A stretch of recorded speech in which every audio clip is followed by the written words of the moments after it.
В продолжении темы эксперимент по использованию большегрузной техники шведской фирмы Scania в Удачнинском ГОКе продолжается.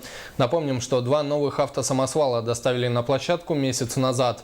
Как показала себя техника в работе за это время, смотрите далее.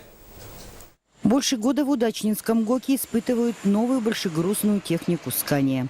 В зависимости от условий эксплуатации, во время эксперимента что-то меняется силами работников ГОКа, что-то заводом-изготовителем, согласно пожеланий специалистов комбината.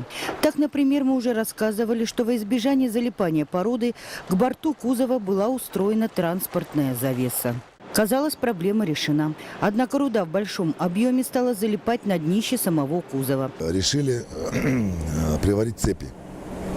Цепи взяли со списанных литорно, распустили их на отдельные ленточки и по всему периметру кузова, поперек кузова приварили от правого борта почти до конца днища. Тоже это дало свой эффект. У первых 2 машин также была проблема с габаритными фонарями. Поскольку изначально использовались обыкновенные лампы накаливания, приходилось за смену менять по 6-7 ламп.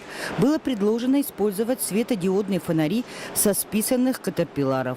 И эта идея успешно внедрена. На новых машинах гидравлическая система двойная. То есть для принятия исходного положения введена дополнительная функция – принудительное опускание кузова, которое выполняется с помощью специального рычага. Эксперимент продолжается. И у специалистов Удачнинского ГОКа есть еще время, чтобы выявить определенные недостатки в процессе эксплуатации.